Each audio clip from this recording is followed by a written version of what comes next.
Welcome back to HTM on the Line. I'm your host, Bryant Hawkins Sr. Today's guest is proof that leadership isn't about titles, it's about presence. From Colombia to South Florida, Mayra Becerra has blazed a trail as a certified biomed, a team leader, and a voice for women and Latinos in HTM.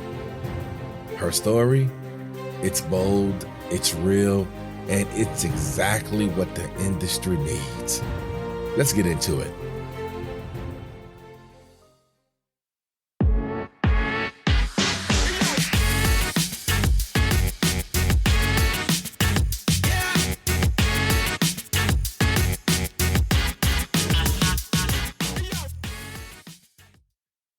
All right, we're live with another HTM on the Line podcast. I have a special guest today, Miss Mayra Becerra. How you doing today, Mayra? I'm good. And you, Brian? I'm doing great. I appreciate you coming on the show. We're going to have a great time this evening. Thank you. I'm happy to be here. Thank you for having me. Yes. First off, congratulations on your new job. Thank you. You're much welcome. So, Mayra, let's just jump into it. I always ask this question to a lot of folks in this industry. What originally drew you to the HTM industry? So since I was in high school, I knew I wanted to do some kind of engineering. And one time there was a college fair in my school, and there was a booth with like biomedical engineering, and they were showing how they will develop systems to help patients with mobility issues, and that like caught my attention. And when I finished high school, that's when I moved from Colombia to the US, and I had to study English. And the college I went to had the biomedical engineering program as an associate's degree.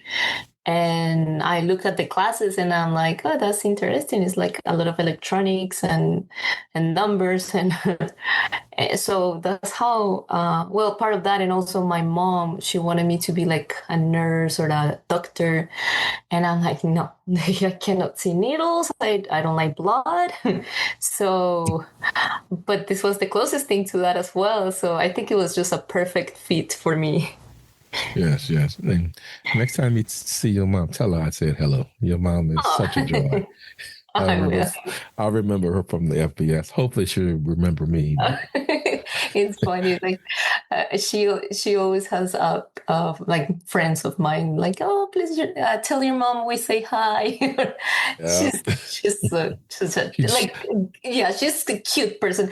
My dad refers to her as like a lost kid because she's like a little and so friendly. She's really nice. Oh, but yeah. She's a big part of this of me making this decision. And also my dad, because he's the one like will take a computer apart or open a car to try to fix it, and he will always like bring me with him to try to help, like give him the tools and stuff. So yeah, it was a combination of both parents as well. So you was being groomed for this without even knowing you was being groomed for it. Yes. Now, I do a lot of motivational things, and because I realize how important this industry is. When did you know that this career was more than just a job to you?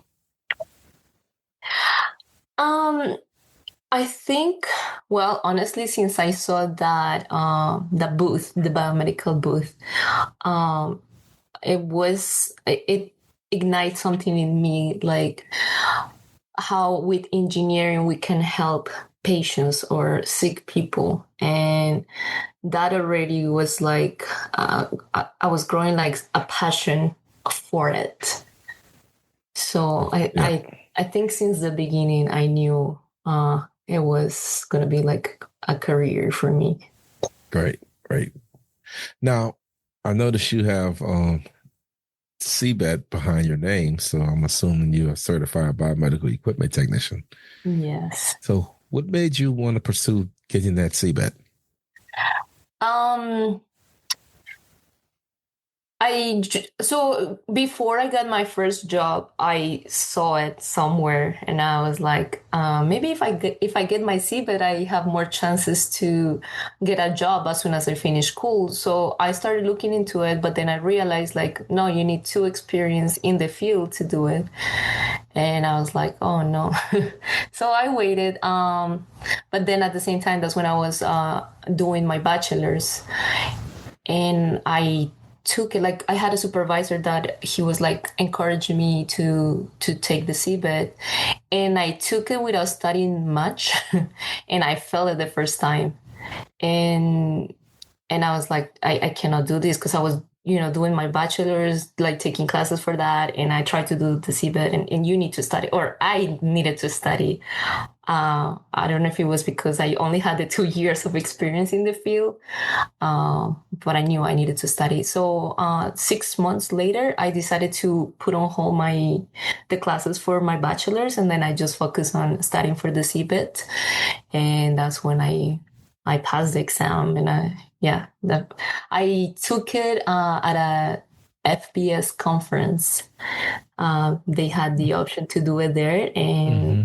and that's like we had a little group of people, and we were studying the day before and like taking like this simulation test that we had, and yeah, and another Colombian lady and me passed the exam that time. Awesome, awesome. So, you mentioned how you had to do a lot of studying. So, for any technicians out there considering certifications, what mindset or prep strategy would you say makes the difference?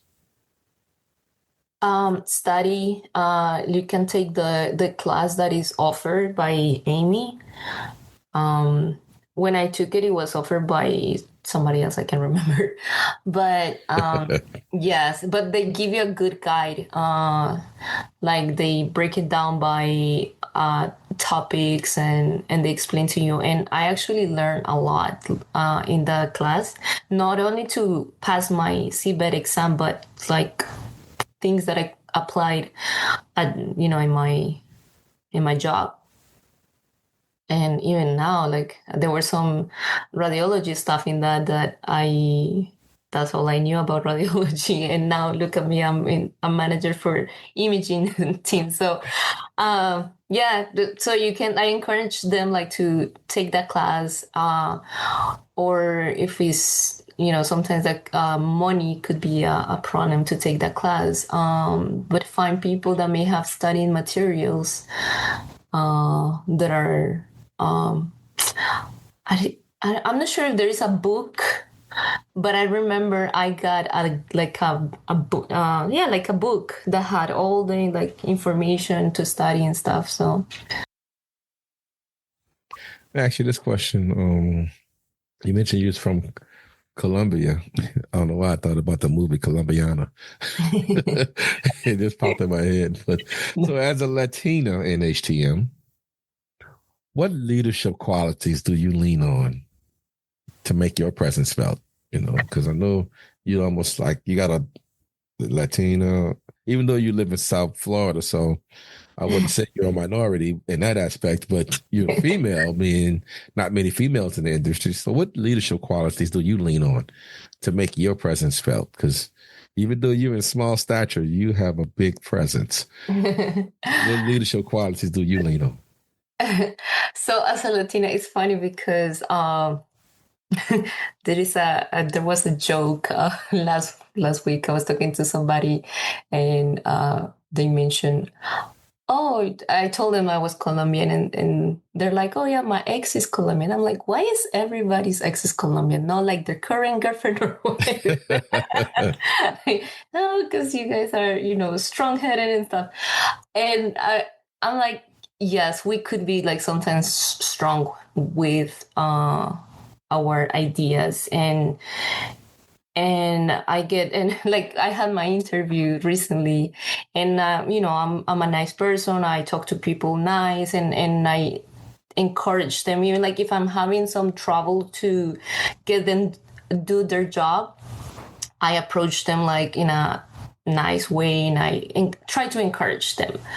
It could be, one of my employees or a vendor, but if, after a little while, like things are not getting through their head, then I tell them I will get my spicy Latina out, and hey, this is what we're doing.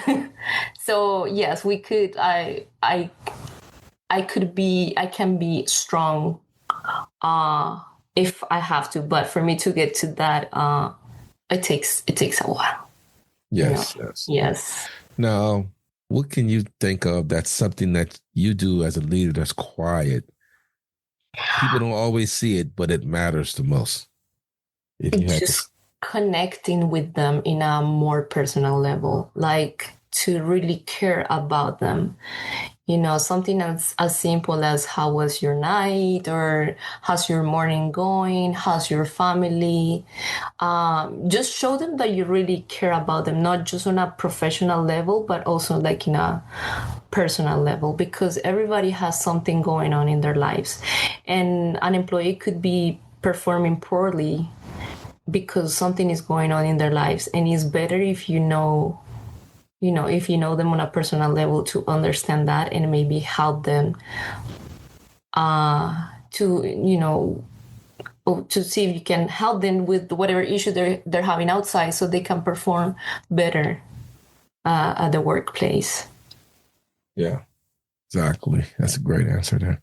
Now, you're very, very involved with FBS, and you're part of the what's your chapter in FBS? It's the Tafami. And that stands for?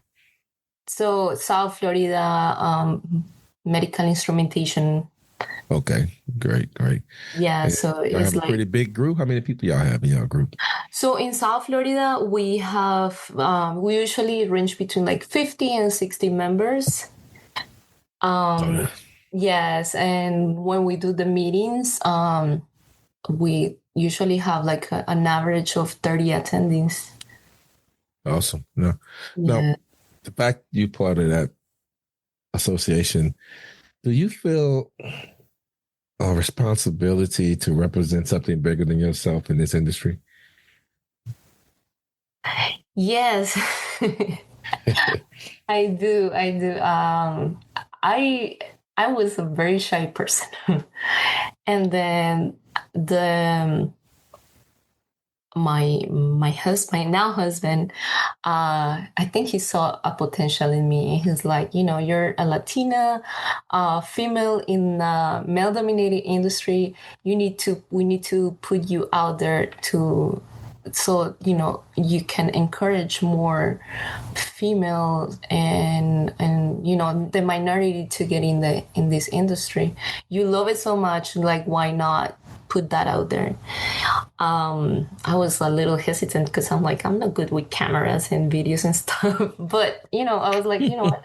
Let's go ahead and try it. And yeah, like sometimes when I go to the conferences, people will come to me and they're like, hey, I've seen your videos. Or I have people reaching out from like another country, and because they saw my videos. So yes, because of that, and also because I'm part of FBS, and I am the chair for Safami. I feel like, yes, all of that is a way I represent something bigger than me. Absolutely, and you do a great job at it. Now, I don't know what that shy person you're talking about, because I knew you before I met you. Also, I followed the Biomed Girl on Instagram. If any of you guys are not following her, she has some extraordinary videos. You need to follow her. And I just can't see you being shy, but I guess we all had a starting point, I guess. What do you hope a young woman or Latina hears in your story that makes them believe they belong here in Biomed, or just successful in general? Yeah, so I went through some challenges when I got in the field. The one I remember the most is one day, like I was in the field for probably a year and a half, and one day I walking into cath lab, and there was this guy that needed help with something, and I was like, hold on, let me get my wrench out.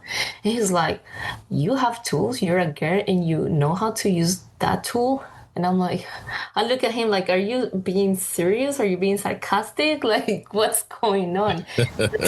Yes, and at that point I kind of doubt my, like, what I was doing, and I'm like, am I in the wrong field? But then I was like, I kind of ignored that comment, and I kept doing, I was like doing my own thing. He's like, oh, look at you. You actually know how to use that. And I'm like, oh, so you were serious about that comment.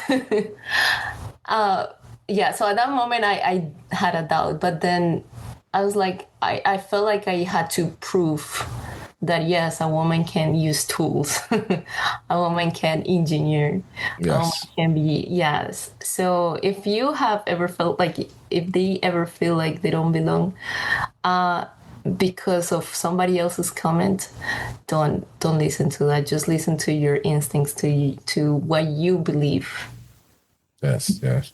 Now, how is I met your mother and some of your friends, and you're very strong with your culture. So how do you think your Latina culture empowers or influence the way you approach opportunities in the HTM industry? So yeah, so coming from a Latin country where we don't have everything, we have to work hard to get everything. So, we come here, we see all these opportunities, and we just want to take the opportunity and learn the most out of everything. And like when the opportunity to me came to become the coacher for Safami, I saw that as a challenge, but also like a way for me to start my leadership skills. It's a volunteering job. You don't get paid for that, but it does teach you a lot. And that's how I started, my leadership part, or like my leadership career. It was because I took that opportunity. Great. Now, I did a little homework because I looked up. I don't know if these numbers are accurate, but it was in from 2021, and it was breaking down the ethnic diversity within the HTM industry. Mm-hmm. 7.4% identify as Hispanic. So, with that in mind, how do you see the Hispanic presence in the industry? I know you're down in South Florida, so it may be a big presence down there, but I know you travel. So, is there some type of awareness going on down in South Florida to maybe influence more Hispanics to come into HTM? You would say, or what would you say? No, I have not seen that here. The closest thing that I've seen to that is the College of Engineering. They're based out of in California. They do have like a chapter or a group of biomeds that reach out to like international students or professionals in the HTM industry. But down here we we have like the opposite. We have more like Latin people and not so many, Americans. It's not that. I mean, yeah. It's, we don't have that problem now. As a female, that's a little different. I have seen that, females were also a minority, or probably still are a minority in the industry, but I've seen that increasing in the field. Like before, it was just like almost a miracle to see a woman in this field. Now I encounter more female, and I like seeing that. Yeah, because on your team, you have a couple of females. Well, from the picture I saw, I don't know if that was your team, but And it looked like you have a one or two females, right? On your previous team, I'll say. my previous team, yes, we were three. Actually, they were Colombian too. So we were three Colombians in the shop. Oh wow, three females! Wow, that's pretty good. Yes, three females in the shop. Yes. So I mean, we still were the team. The total was like 9 people. So we still were not. Wow, that's a big. That's like 30%. I mean, I have Yeah. 0% in my shop, so I mean Oh that's wow. No, you need a you. I always say like you need at least one female because uh, yeah, when people came to the shop, they're like, "Oh my God, this is like the cleanest shop I've seen in all the yeah. biomed shops I've been to." And I was like, "That's what you get when you have three females working in the biomed shop." We- I can attest to that because Rana, I used to work with Rana in Florida, and she kept that shop clean, and she stayed on us to make oh sure it stayed clean. So you're right about that yeah. one. Yes, no, I have one of us she's like OCD, so she would like get on everybody. And if somebody was not very organized with their desk, when they went on vacation, she will clean their desk too. And then and Rana was so particular about her stuff. oh When yeah. she go on vacation, she would know if we sat at her desk because if something was out of place, she had Yes. everything in place. And so we like, how does she know that? Because she remembers where she left everything. Yeah. Yeah, Gina is like that. Yeah, but not only her desk, she will be on everybody's desk like, "Hey, why you have that? That's dirty. You dropped something on the floor." Like I am clean, but not to that level. So oh no, I appreciate having her in the team. Like she will keep everything nice and neat and make sure that everybody else did. Awesome. Now let's get futuristic for a minute now. What is something in the HTM industry you think still needs to be reimagined? If you had to pick something that we're doing today, we could say, man, I wish we can just work on this. Yes, exactly. That you said it. I wish we could have access to all the service manuals and all parts. I don't like when OEMs they want to keep everything for them, and we have to go through them just to be able to fix a machine or service, do the PM on a machine. Like that should be public. We should Yep. be able to grab a service manual and be able to do the PM or fix the machine. Yes. Yes. I think that's something that's going universal, and it's going to happen. I believe in my heart of hearts that's going to happen one day. Now, Yeah. what would you say is another barrier? I mean, we know about the right to repair. What would Mhm. you think would be another something that you wish we could make changes to or rethink the way we do it?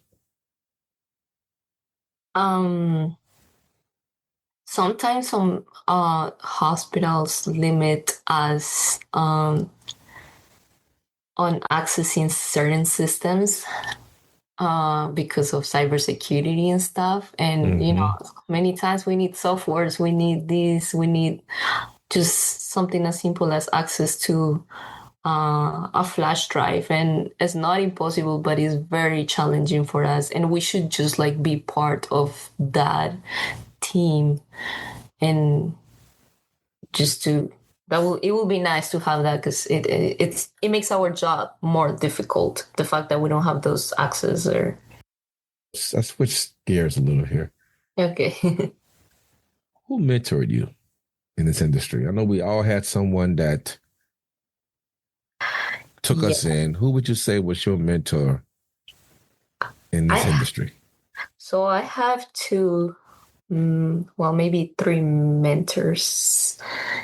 um I think number one was my previous supervisor, Dave. He has been in the industry for a while, and he came to our hospital when I was in the industry for probably like 2 or 3 years. Give Dave a shout out. What's Dave's name? Dave. Dave Reed. Okay, there you go. Hey. Yeah. he knows so much of the industry, and he like sometimes I will be frustrated with him because I had questions and he's like, you go figure it out. And he probably knew the answer, but he knew I could figure it out on my own. And that unlocked up something in me that I didn't know I have. And it's yes, I don't have to always go to somebody like to my superior just to solve a problem. Like I that's when I make my brain work harder. But because of that, I'm not afraid anymore of pretty much anything. Like, yeah, okay, I don't know, the system is a new system, but we'll learn, we'll figure it out. There you go. There you go. Yes. No, I learned a lot from him. The way like he organized our database. Our database was not organized, but he made a lot of improvements and make like workflow easier because of that. What? And my Go other ahead. mentor was my previous boss, Manny DeForest. He's just like a passionate guy for the field too, and he like showed me that you just have to, even though you're a leader, you still have to get in it and show your people that you can do the dirty work as well. Get in the middle of the the the war, because being in a hospital is like being in war. So you Yeah. can be there and also be in the office, managing stuff. And then my husband is like also my mentor. He's not in the industry, but he's a leader, and he's also in the healthcare environment, and he saw the potential in me as well, and pushed me to unlock a lot of stuff that I didn't know I have. Yes. Right. That's That awesome. is, yes. Now, how long you been in the industry so far now? How many years? Uh, Almost 10 years. Okay, that's great. 10 years. Yeah, Congrats. I did the first year was me volunteering. Mm-hmm. Uh, so I was a volunteer at the hospital, just like trying to understand what the field was and stuff. And yeah, if we include that, it's almost 10 years. Now, you've done a lot in these first 10. So what do you see in store for the next 10 years? I well, I wanna pursue like I wanna do my masters. Not because I wanna keep growing, but because I love learning. So I hopefully after I do my masters, who knows, maybe more doors will open, more opportunities to keep growing. But for now, I am happy where I am. I hope I keep contributing to the industry, not just from the hospital, but also in a bigger level. And yeah. Yeah, because you're much needed down there in Florida. I mean, you do a lot. And also congrats on you being B-Man of the Year last year, right? FPS. Oh, Yeah. yes. Thank you. Now, legacy. What legacy do you want to leave in the HTM industry? Because people, when you think legacy, it's something that Mayra's gone, but people still talk about you. What type of legacy do you want to leave about you if you could leave a legacy behind? Um, I want people to see me as once I was a young Latina, uh, wanting to learn and contribute and help other young people getting in the industry. And that's why the biomedical came up, is that is already out there, and is gonna stay there, and is gonna keep teaching people in the future how to do things, and it doesn't matter if you're young or a female or a Latina. Like, you can show, and if you can show people that you're capable of more, and if you want to, you can Yes, you can get to whatever you want to, as long as you work hard for it. that's it. Work hard. I mean, nothing is easy. Some folks think it's just easy. It's not easy. They may think it's easy because you work so hard at it. They say, "Oh, Mayra does it so effortlessly," but they don't know the behind the scenes. Oh, no. I at some point when I was a volunteer at the hospital, I also had a job, and I was also going to school. So I was doing like three things at the same time, and with not, barely sleeping, but which, and not ex- which, making. ex- which explains why you can do FBS, you can do sub family, you can go to school. Yeah. It's just in you. Yeah, I mean, today, before I talked to you, before I got in the podcast, I was like working with a couple of vendors to plan something for Safami, and like we were running into through some hiccups. So I was like, okay, listen, I gotta get on this other call, but this is what we're gonna do. And yes, I stay busy for sure. Stay busy, but you gotta find what you love, and then Yes. all those things become just like either something simple or something fun, which Yes. I find a lot of that in these industries. Like, to me, it's fun. I enjoy it so much. Yeah, you do a great job of making it seem like fun, and that's commendable. And just so you know, you have a legacy in place.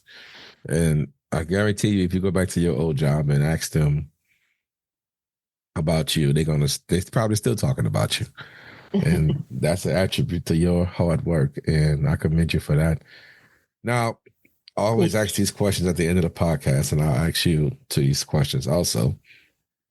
I want you to give some advice, because I've been talking to young people now. So I want you to give some advice to a young person that may be considering the biomed industry, and they're listening right now to our podcast. What would you tell that young person? um that it may seem difficult at the beginning, but as long as you dedicate your time and you study, you will learn a lot, and you will love it. You will enjoy being in this field, because honestly, it's not boring. Every day is different, and you get to learn a little bit of electronics, a little bit of mechanics, a little bit of medicine, uh, a little bit of IT, computers. It's so like it has a little bit of so many different things in the way, and that's why it's so much fun. So you probably will feel like overwhelmed at the beginning, but once you dedicate your time to study, you will accomplish that, and you will enjoy it. Great answer. Now, normally I would ask you to say something for those that have been in the industry for a while, but I just thought about this while you were talking. I want you to talk to the HTM manager who may have a Latina technician and she may be shy or quiet. What advice would you give that manager on how they may be able to engage with that technician? Um, I to give them guidance, give them the right tools, and have the conversation with them about, hey, I'm here if you need it, and also tell them that they believe in them. Just like my supervisor like told me, he's like, you have, if you want, you can reach the sky. Like the sky is your limit. And I don't know if you really mean it or not, but I believed it. And I because of that, I accomplished so much. And again, stuff that I didn't know I was capable of. And it's just because I knew somebody else was watching and believing in me, in stuff that I even didn't believe in me. Absolutely. I mean, that's the whole name of this game, right? You have to pay it forward. I mean, what good is it for you to get someone to help you and you don't do the same in return? And that's something I always say. That's how you get compound interest. You have to continue to pay forward. And that's the reason I have this podcast, so people can hear your story. And you don't know who it's going to touch. It's going to touch somebody. I promise you. It touched me.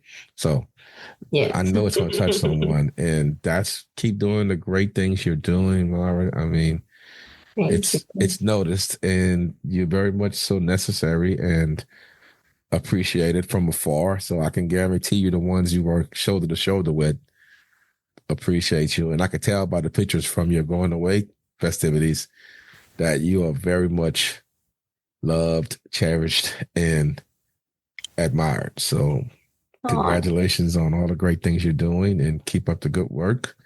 And anytime you want to come back on, you are more than welcome. You're one in the family. So, and I got some stuff on my list I need to talk to you about, because, I'm about to put you to more work. But I appreciate you here. No, thank you, Brian. Thank you for having me. And also thank you for doing this for the industry and the future of the industry, because we need this. We need our voice out there, and show them, like, we're the people behind the scenes, but we need people like you to show that we are there. Yep. Unseen, but unstoppable, right? Exactly. There you go. Mayra didn't just enter this field. She elevated it. From doubt to certification, from shy beginnings to industry leadership, she's a reminder that your background doesn't limit your breakthrough. For anyone watching, believe in your grind, trust your growth, and remember, being unseen doesn't mean you're not powerful. Until next time, keep showing up and keep elevating the standard. Unseen, but unstoppable. Y'all be safe out there.